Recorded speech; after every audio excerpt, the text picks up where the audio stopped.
taking over, that's a promise, not a threat. Uppercut season off top, you stop breathing. But yeah, no. I mean, the next one. I mean, next weekend is, like I said again, and I like this way of concept. You know, we have Top Rank with their heavyweight doubleheader. You know, we have in the main event one Jared Anderson, who seems to be again on Twitter and in real life getting into a whole bunch of trouble. You know, it's like that. It's just like, you know. Hold on, this is a nigga that was like doing the GTA side mission. Yeah. Yeah, I ain't gonna lie. That nigga really made me want to play GTA because that nigga was wilding with the police chase. Yeah, you know, Jared Anderson has been on one, and it's just like, I mean, again, like then, you know, they don't make boxes like they used to. Like his problems are not in America. They don't. Like, damn. Yeah, his problems are way out in the open like that, and then guy goes from possibly, you know, supposed to be the next American heavyweight hope to, I don't think anyone can take him seriously because just the things he says doesn't lend credence that he's going to be the next great heavyweight or he wants to be champion or wants to be anything. The only thing that he made clear is he wants to retire like super early with money in his account, you know, but nothing about mentality. You know, he'd be fine enough in the, you know, when you start to reference Jake Paul as someone that you look to actually have a mirror, then you clearly have lost the sauce. Like, you've lost the plot a lot. Like, you know, it's like you can't be like out here being great. And with that being said, too, who he's actually facing, it's again like you go from facing like Charles Martin, you know, who's like your step up, who's your heavyweight champion.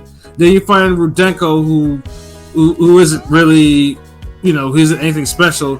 And now you're fighting someone who's a blown up cruiserweight in Ryad Merhy, you know. And yeah, it's like each opponent regressed, and like when you're fighting former world champions, you should be fighting guys who are in the top 15 on after that.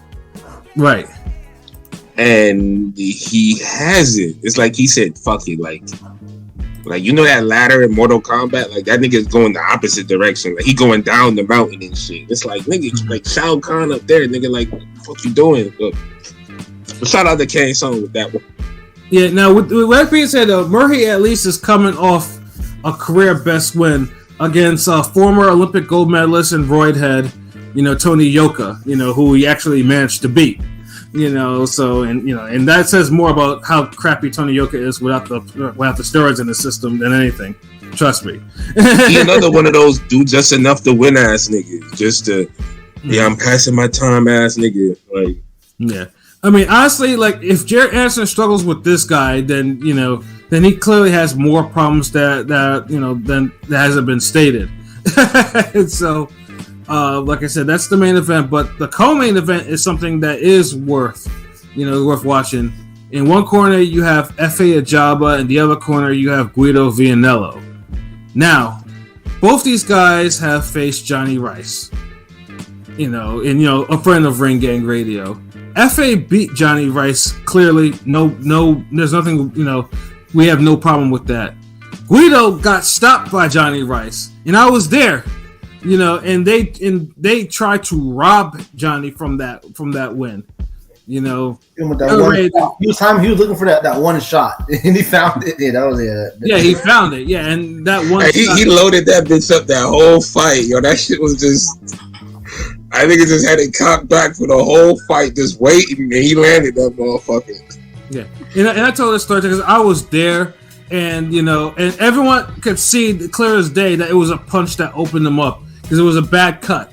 And then they waved off. They tried to say that it was a headbutt. And Lou DiBella running up on there saying, and you can see they were really trying to rob that man. Yeah, they were really trying to rob him because Guido's one of their projects. Italian heavyweight type of shit. Right. Yeah, and they made the referee look at the. They made the referee look at the whole monitor, and there wasn't an instant replay rule there, but they made that motherfucker look in there and be like, "Yo, that was a punch that opened them up." And this is what boxing does to you. You have Johnny Rice that has not fought since, but then you have Guido fighting. He's fought. This is gonna be the third time since he's lost. You know, so yeah, this is where boxing. Sometimes boxing doesn't even reward you. Like you can score upsets every day, but sometimes this is a case of boxing not rewarding you for those upsets. You know, and you're currently inactive because of it for no good reason. You know, and but with Efe Ajagba and Guido Vianello, like you have basically, it feels like it's more of a crossroads fight, but I don't think it's a crossroads for Efe Ajagba anymore. Because before, you know, when we mentioned though that we mentioned before on Efe's last fight that Bob was mentioning Efe by name and saying he needs to be more exciting and shit like that. And usually Bob doesn't really do that unless he's like seriously thinking like, okay, yeah, like you know, if dude doesn't perform the way he needs to, he's going to be cut. Mm-hmm. Yeah. And to me, this seems like this is like a Guido, you're about to get cut. I mean, Efe, once Efe knocks him out, which I think is going to happen, Guido will be done. Maybe they'll bring him back, but he'll be on the lower level. You know, he'll be open and shit. He won't be not open, but like he'll be like the second on the prelims type of shit. Yeah, no, absolutely. Yeah, that's what it feels like right now. So Pilot though, so how do you think that fight's going to go? Yeah, I think Efe is going to win this fairly easy. I've never been high on Guido. I mean, I know they against the Cans they were trying to get him right. You know what I'm saying, and all that, but. I'm picking Efe Ajagba probably like in the second round. Like I mean, Efe Ajagba should, unless he has an off night or he should beat him easy, like 2 or 3 rounds. What is this, 8 or 10? I think this is a 10-rounder. It won't last that long. I think Efe like 2 or 3, bro. Word. LB, what about you?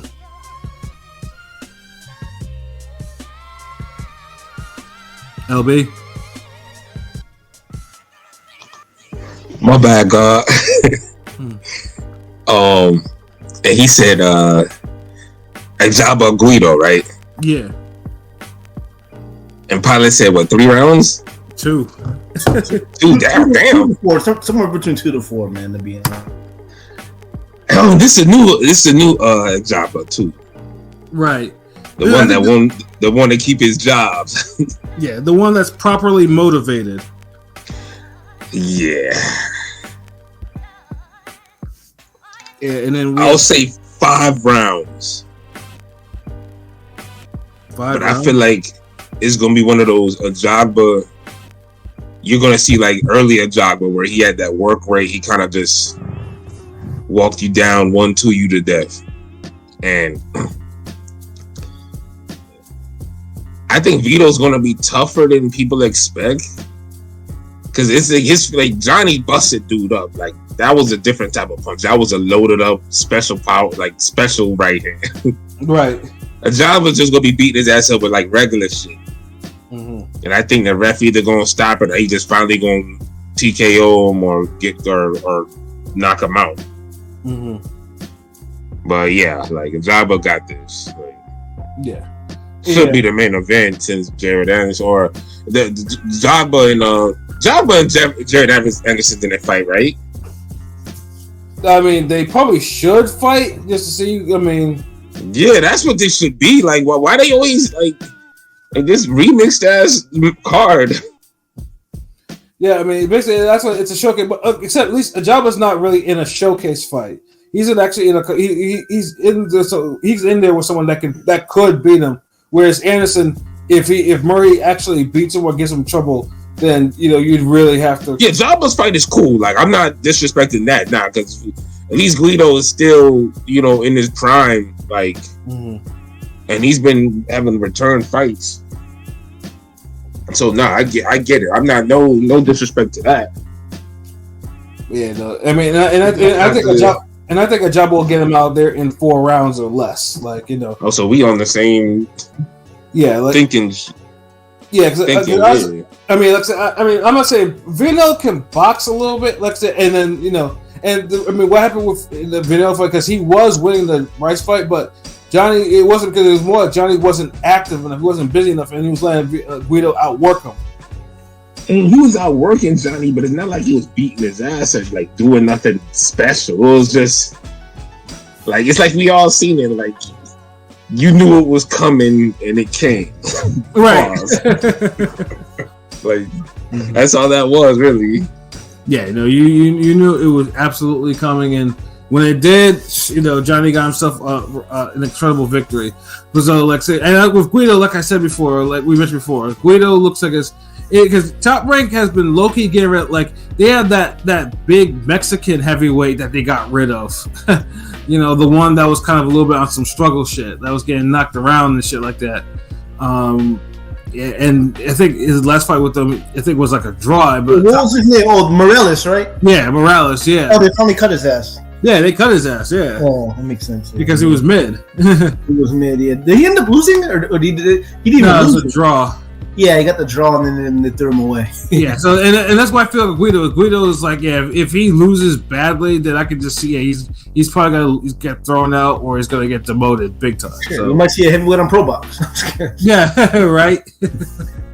So I mean, even I was just checking FanDuel right now. So Guido is the sizable underdog. Guido is plus 480 as an underdog. So and Ajagba is minus 700. So I mean, they don't have like the method of victory ones up yet, but I'm sure in a couple of days they will. So, but yeah, no, that's a really good fight though. And like I said, that's the type of fight Ajagba needs, because it's like, once you have prospects, you gotta make sure it's separated, because the last time Ajagba was in a prospect fight, he got cleaned up by Frank Sanchez. So this is redemption for him. But with that being said, too, like it wasn't like there's not there's some other pretty good fights on there too in the undercard. You got the return of Robson Canseco, fresh off probably put on a career best performance against Navarrete, in which he actually earned a draw. I mean, and he arguably could have actually said he probably did beat Navarrete. And that's with 2 knockdowns he suffered. He didn't get dropped. I mean, again, dropped twice. But that's testament to how still he's able to, because he basically got. Yeah, I think the knockdowns kind of hurt his case for like almost like being robbed or anything. Like, yeah, but I mean, you can't. Like, it was a close, good fight. Definitely warrants a rematch, but I can't. The two knockdowns kind of hurt it. Like. Yeah, no, I mean, I can see they're there, but the effort the dude, like Canseco, like really wanted it against a Navarrete that, hell yeah, well, yeah, I always like to recognize. I always like to recognize anyone that goes above and beyond where I thought he was gonna get bodied, but they earn a draw that's like legit or a victory. I give them props for it, like all the time. So he makes his comeback on this card, as well as Abdullah Mason. Abdullah Mason is what Motown wishes he was, and and the hype that he is right now. And it's the truth. I'm not lying. Like, it's true. Like, Abdullah Mason is the truth. No, everybody got quiet. No, so Abdullah Mason looks. I mean, yeah, he has that. He's got little mini boots out there. I mean, he's a special. He looks like a special talent for sure. Right? Yeah, like Mason. They got the same amount of fights. Well, they have 12, but Mason has looked that way since his first fight. Like, Mason looked special. Like, yeah, Mason actually, he just turned 20. I think actually, like yesterday, I saw on Twitter. So he's still young. Yeah, he's still young. Yeah. But he's gonna get fast tracked. He's with Jay Prince and all of them. He's gonna get fast tracked pretty soon here. I mean, like. Yeah, like Jalil Hackett, also a great fighter too. Yeah, Jalil Hackett needs to go somewhere too. He's on Mayweather Promotions. You know how they do it. They only push one guy at a time. Yeah, and then also Ruben Villa will be making we're making an appearance on there too. Ruben Villa, obviously his lone defeat to also to Navarrete too. He's on there. So like they at least they got they got fighters in some. Really, in some competitive fights, showcases and whatnot. So, like I said, it should be a good watch. And like I said, you just hope that Jared Anderson at least bodies dude, and just goes on to the next one. And like, there's no horse shit or whatever. But yeah, actually, let me see. I'm actually curious what the odds are for that Anderson fight. I'm assuming we're all picking Jared Anderson by KO, probably. The funny thing is Merhy is a was only a plus 370 underdog. That's actually Vianello is a bigger underdog to Ajagba than Merhy is to Jared Anderson. That's actually pretty crazy. That's wild. That's wild. Yeah, I mean, like I said, I'm not like Anderson should absolutely knock dude out. If he doesn't, it's a problem. That's flat out up and down. Like he'll knock him out, and he should knock him out. I'm not even picking a round. He should knock him out. Yeah, but that's the thing is like, and it's back to the and okay, like next, like, and then what?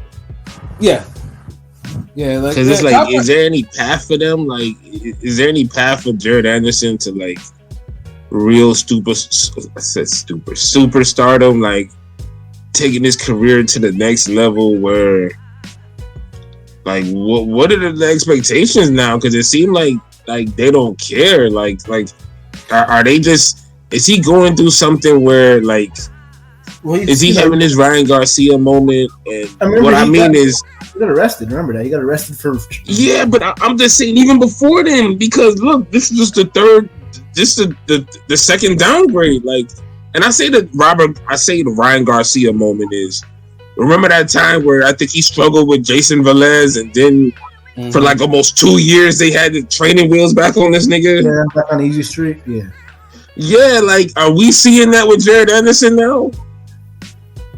I think the Charles Martin performance, there, because that was I know Charles Martin, he's a former champ. But he still won that fight. Yeah, it wasn't his KO streak ended, and he also got hurt. Like literally the end of the fight, and also earlier. But he got hurt like literally the last 10 seconds. That's a bad look. So they're probably he lost like what 3 rounds. He lost like 3 rounds, but he got hurt twice in a 10-round fight, and that's not honestly, that's not enough for me to just say whoa on this dude. Like. It shouldn't be. It shouldn't be. It shouldn't be. It was more. It was more like, okay, let's clean it up and keep going forward. Right. Like instead of like, hold on, like wait, chill, nigga. Like get the training wheels back on. Hold on, put the floaties back on this nigga arms. Get back into the shallow end. The deep end is like too crazy here. Like you got like the alligator floats look mean and shit. Like nah, like that's what they turning it to, and it's like, like that's kind of. He's like our only skilled young heavyweight, really. American. I'm talking about young skilled American. There's not really any we have at all. Yeah, and it's. I mean Torres, but you know what I mean. But it's that speaks into like how it's how boxing needs to be cleaned up, bro. Like, I know. Shout out to Android. I think it was a tweet he had or something where, like the way boxing news is presented, it confuses people, and he's right. Like. Like you got Hearn commenting on Canelo Benavidez, like he got shit to do with that, or Munguia and this, that, and you never kind of learn who's up next and this, that, and like, so the only type of, if you get young guys for boxing, they want to go the influencer route. Right. Because they know, like, that's where the money, and everybody know there's money in boxing, whether it was influencers in it or not. But that's where they know where the quicker bag is at. Right.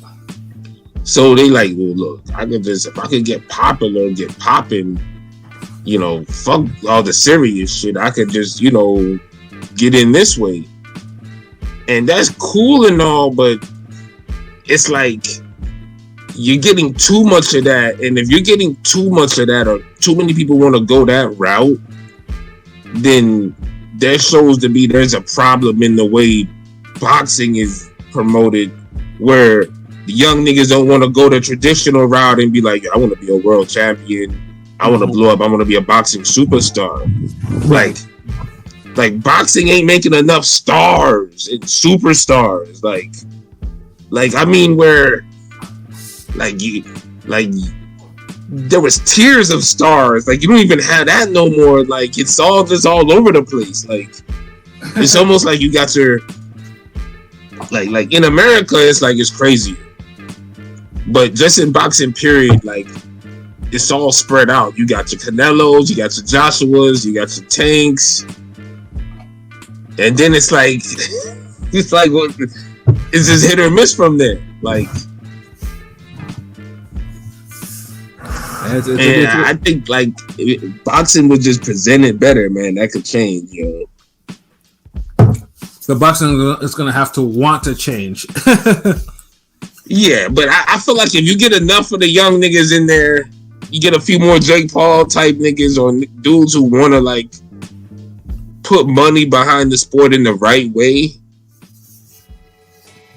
and then you'll see a change. Like, so, but yeah, like, cause everybody's gonna get tired of if every time you come along, you get a Jared Anderson type nigga who has the goods, but he want to go a different route and he not looking at a world title. It's like, damn, like there got to be something wrong. Y'all can't blame football if these niggas still interested in boxing. Right. Nobody's saying, hey man, you know, I just want to be the best XFL nigga. Like nobody's like, y'all want to be the best, you know, semi-pro football. No, Jits is like grown ass niggas is saying, nah, I want to be the best quarterback. I want to be the best this.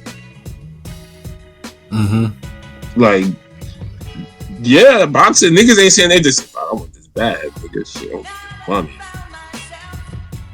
And there's no problem with that, but back in the day, you could get both in boxing. Right. Somehow it's like niggas could get the bag in boxing, but they not becoming stars. Niggas is becoming stars, but they not getting the bag. They get famous, but so it's like it needs to just kind of, it just need to kind of fix itself somehow. Like all this shit needs to be cleaned up. Yeah, because you shouldn't be getting like if Jared Anderson thinking like this, what do you think the niggas who was looking up to him are thinking like? Like that's the scary part. Shit. And he old enough to not be doing what he said. He had a camera attached to the car when he was wilding out. Yeah, like I said, like that dude, the way dude moves, he's not meant for the long term. Like, remember, he ain't been the same since he had that Roy Jones. I'm only 23. He ain't been the same since that fucking riding horses with Roy Jones. I'm like 23, bro. It's like nigga thought like nigga sound like he Mace going for quadruple platinum or some shit. Niggas is like 19, 20 getting all that money. Like, bro, like you're Jared fucking Anderson. Like you're low key in a deep sport, and you're like the most promising guy we have in a cherished storied division. Like, bro, like you were gonna get yours. And you know, like we say, if these dudes start promoting themselves and just being more accessible and make more content and but yeah, like niggas think they gotta sell their soul to be an influencer. Motherfucker, people think you're gonna be a champion and you want to be you want the bag, like right. Like nigga, like Jake Paul versus Mike Tyson next week. Nah, that's soon as fuck. No, that's not next week. Yeah, I'm like, what? Tyson Fury used WWE as an excuse to avoid Usyk. Well, he can't avoid him no more, thank God. Yeah, the Saudis are making sure of that.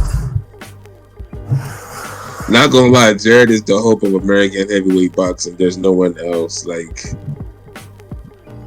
yeah, it looks that way. I mean, there's always somebody out there, bro. There's always some clubber laying ass nigga out there. Literally, nope. I mean, it's true. Right now, they're all in the fucking NFL. I'm an NBA. It's sad. I mean, I'm just saying. I'm not getting the argument. I'm just saying, like now, like we can't even name another. 10 years ago we could name a few guys, but now you can't. Look, because they haven't broken through. Like, there's some guy in some city in this country who's putting in work. Look at Dreamland, right? But look out, he's not putting on. He's not like he hasn't main evented yet. They haven't even put him on the main card yet, right?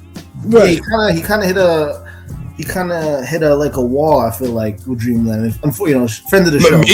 Maybe because the way they promote him.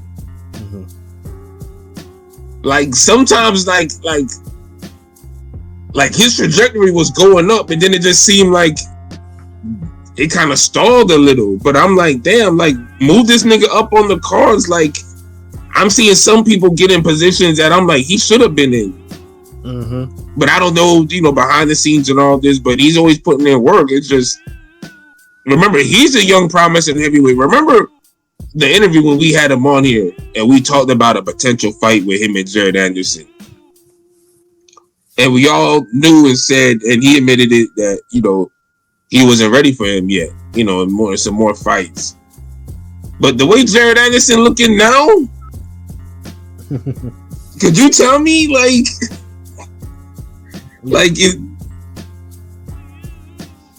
that fight don't even seem far apart now? It doesn't, but like I said, Dreamland would be his best opponent is Charles Martin. Facts. So it's like, look how the world changed, bro. So it's just crazy. So there's guys out there that just the way boxing is presented, dudes aren't getting marketed, they ain't promoting. People training like that. Maybe it in a city that doesn't have a lot of random niggas you see on a Philly card, like a lower level Philly card, undefeated nigga randomly, but they're just not. You just don't see it promoted. It's unfortunate. It's just whatever. Yeah, that's all it is. Like people always say, nah, they're in football, they're in basketball. No, like dude, like they're out there. We haven't seen them yet. We don't know them they're out there yet. Like that's the thing. Like and no one's showcasing them. Like honestly, you could really have a TV show with a news crew going around the country, going to these gyms and just looking at who got next, who's the nicest nigga in the city, and just going behind the scenes and seeing how they run and train and showcase it. Like, oh my God, Ring Gang, we're doing it again. We're giving niggas gems in game. Oh, giving all that shit away. Like literally, it's just because we love the sport, but we giving y'all the game. Like you couldn't tell me somebody couldn't just put together a couple $1 million and do that shit. I don't even think it would take a couple $1 million. Like, but I'm just saying, like, yeah. But anyways, we'll see how it goes. Yeah.